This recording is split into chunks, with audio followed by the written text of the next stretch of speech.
Hi, everyone, and welcome back to the Books and Such podcast. Today's episode is going to be a fun one and maybe just a little bit painful, but it's going to be in a helpful way. We are talking about 5 ways to make sure an agent won't read your whole query.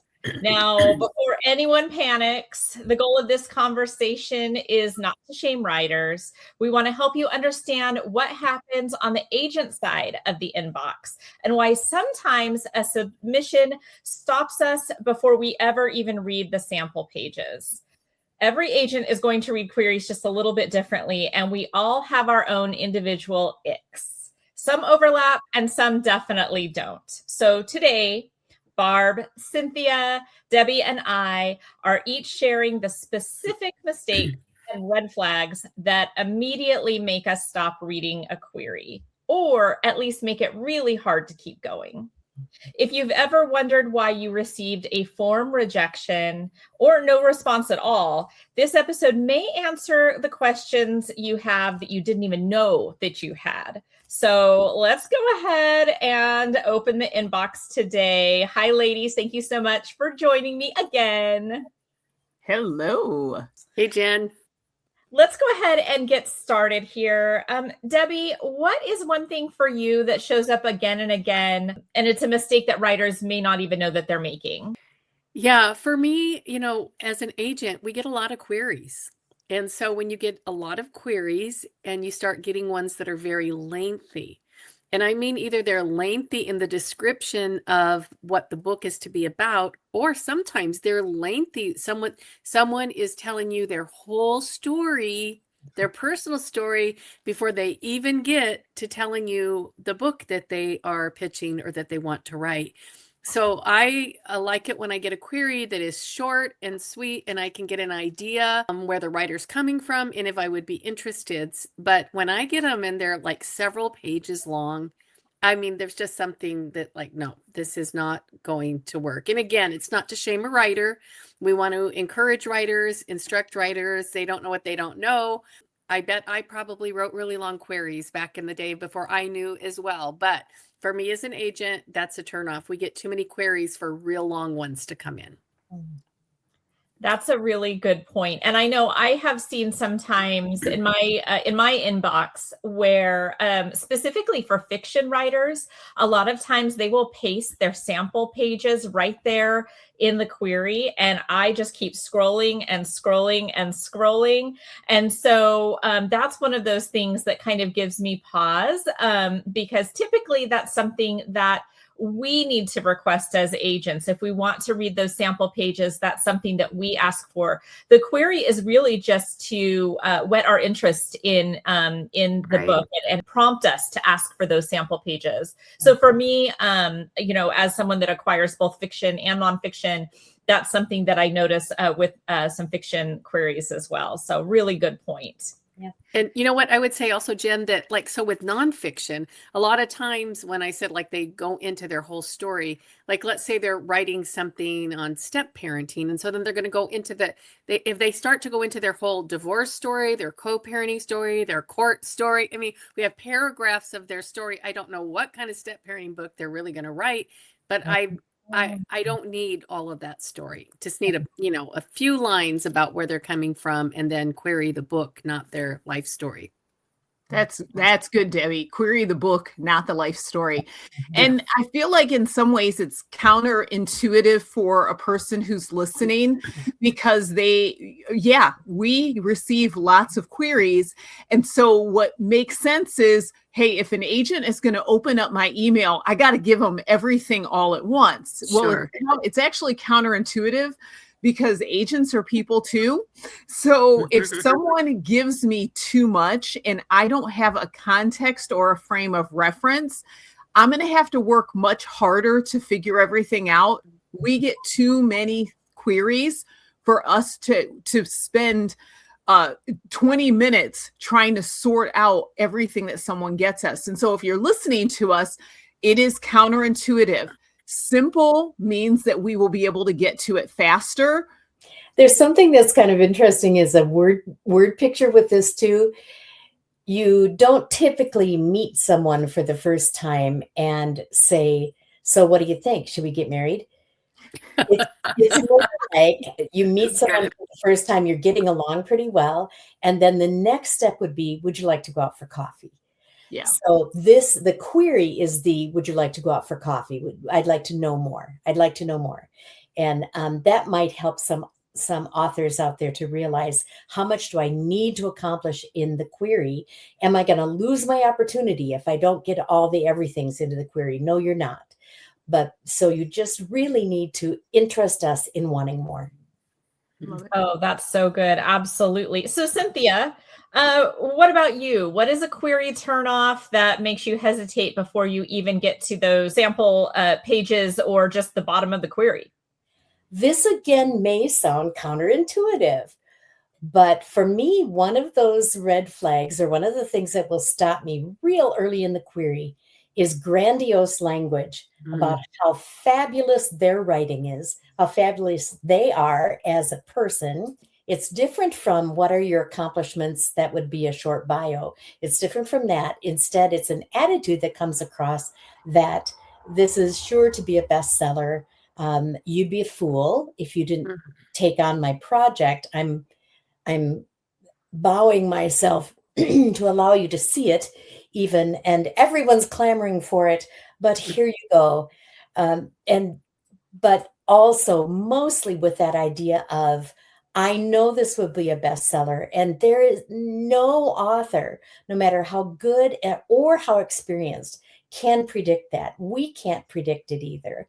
So adding language like that isn't going to make us want to look at it deeper. It's going to make us want to look at it less, because the agent-author relationship is genuinely a relationship as well as a partnership, as we'll talk about later. But excuse me, that attitude of how wonderful you are really should be something that the agent determines by seeing what you write and what you're presenting, not because of your own boasting about it.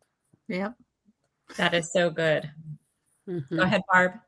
Well, no, I mean, Cynthia said it so well. We just were all like, yep. I think we've all gotten queries that have some of that language in it that makes us kind of sit back and go, okay, well then. So, there's something else that goes with that just a little bit, which is that sometimes it will be that they had been famous at one time for something, but it has nothing to do with the book that they're presenting. But they think their fame in a certain arena or their expertise in a certain arena is going to make it an automatic, of course, I would like to see this. But that too will be measured by the agent to see if this isn't going to move this project along and make what our goal is, make an editor want to take a look at it, then that would be something that would stop us from reading farther. That's so good. I'm also thinking, the person that says, in my small group says this must be published. Oh, well, okay. All right. Barb's face says it all. For listeners, Barb's face says it all. Fascinating. Thank you. I mean, I didn't know your small group published. I mean, and that definitely sarcastic, definitely sarcastic. But I think that it's wonderful when people feel affirmed and they have everyone around them saying, hey, you should write a book. You should definitely contact an agent. Like that, we love when people feel supported and encouraged by others. And at the same time, there's a difference between encouragement from others and actual, is this going to be a project that should be represented? Like those are two different lanes, and it's healthy to know the difference.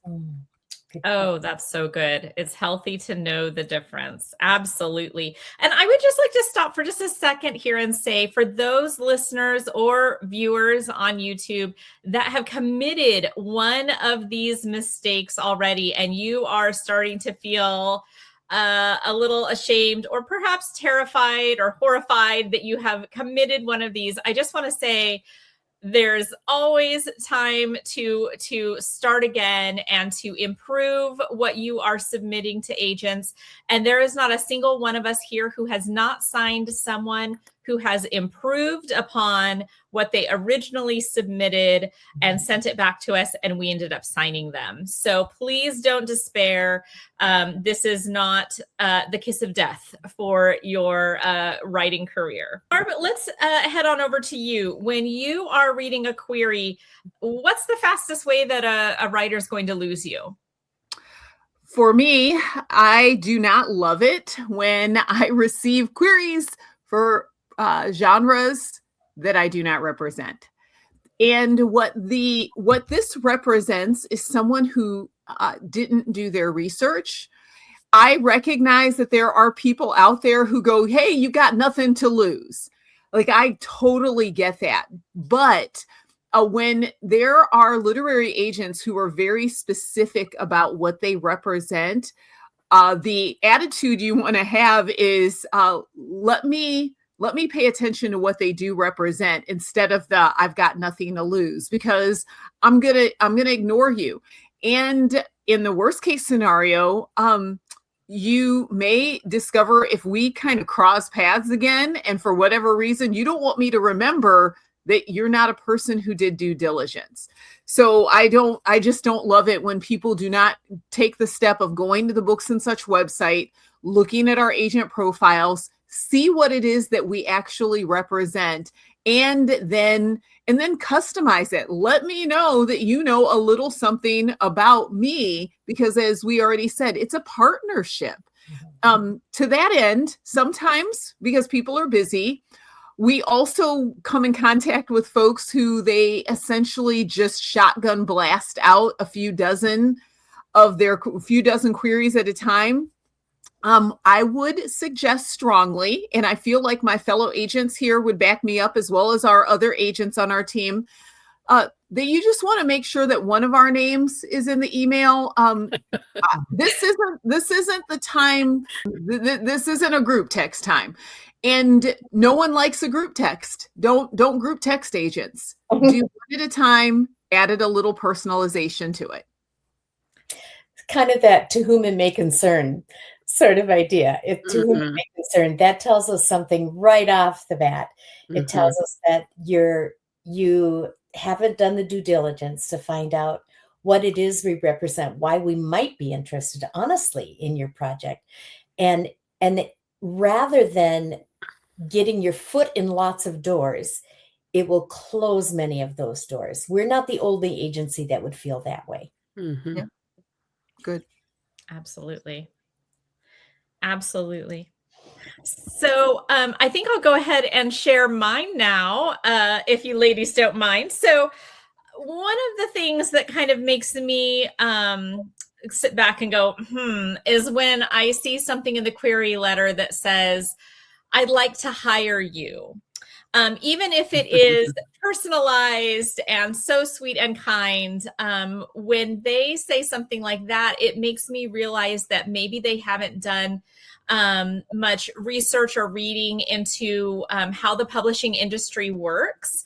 And so they may be looking at this as they hear agent at the end of the word literary agent, and they automatically kind of assume that it is a lot like how you would hire a real estate agent to sell your house. And the way that it works in publishing is very different. And so we are the ones that are, a lot of times it's used in a negative term, but we are the gatekeepers a little bit for the publishing industry. And so it's our job to use our industry experience and knowledge in order to really look at projects and determine whether they are marketable or not.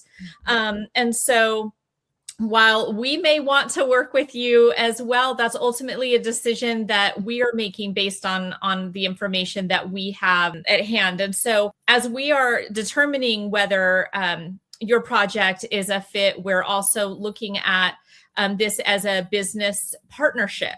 And so part of that is making sure that our personalities work well together, that this is a partnership that we want to both enter into with mutual respect. And so that is one of those things in a letter that kind of makes me think, oh, okay, I'm not quite sure they understand how publishing on a whole works yet.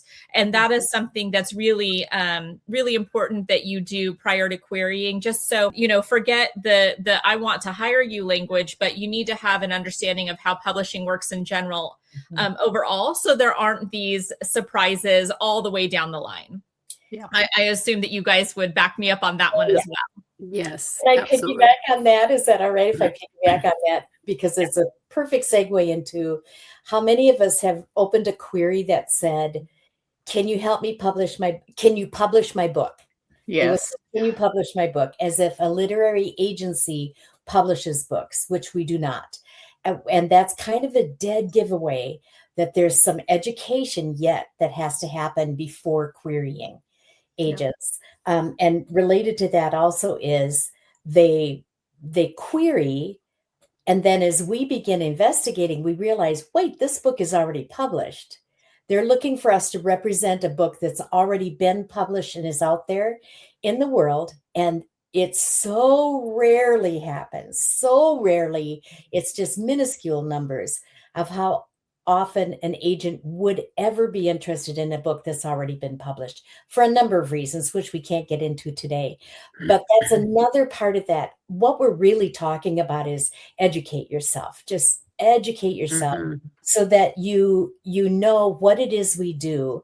And if you're querying prematurely, it might just be because you need to do a little more of the research behind the scenes of what it is that an agent really does, what's the responsibility of the author, and what are agents looking for when they look at that query. And so I feel like it would be a good time for us to suggest a wonderful resource for people who need to do that type of education. So you have the opportunity to do that research to help you understand what an agent does, more about the publishing industry, and everything in between.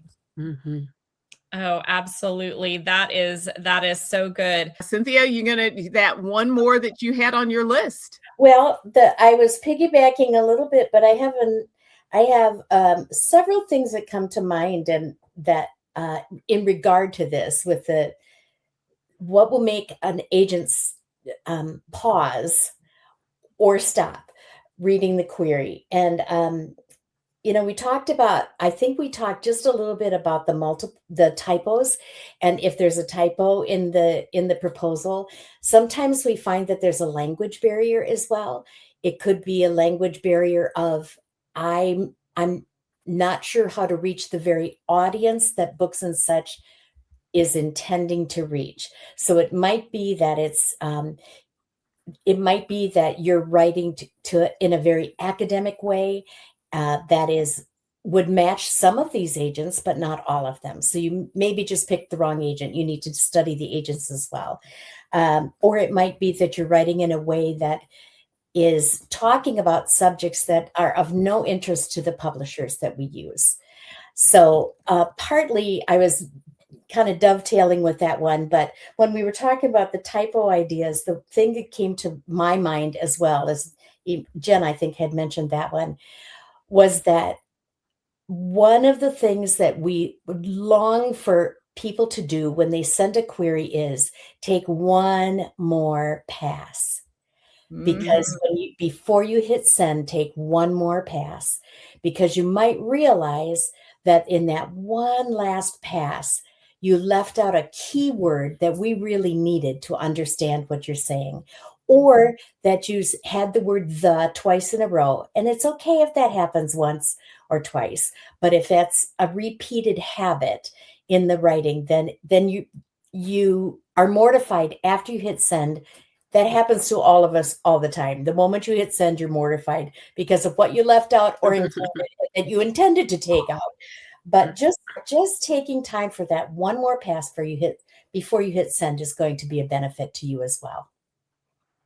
Oh, I think that's so good. And I see people all the time, just in different writer circles that have hit send and then they are mortified that there was a single typo in the query letter. And I just want to encourage writers that it is okay. Take a deep breath. We are not perfect.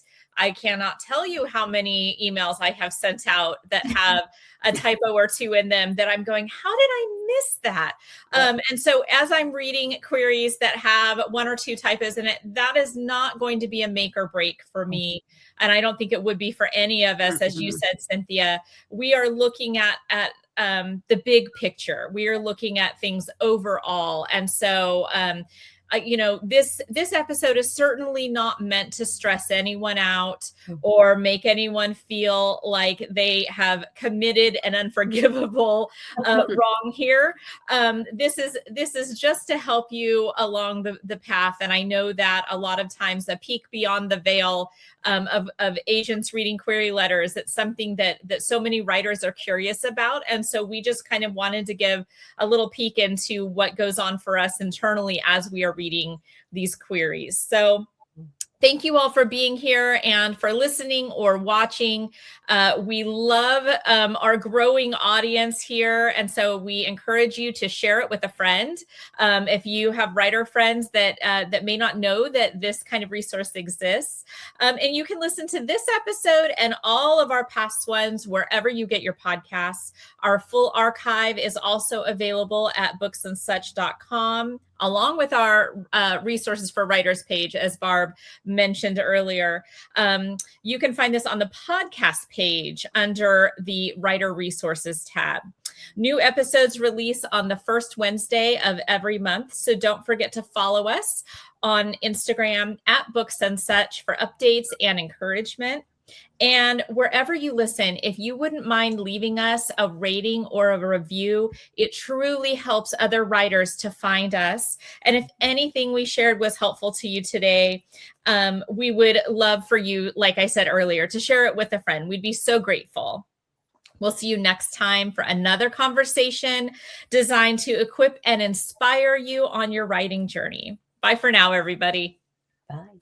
Bye.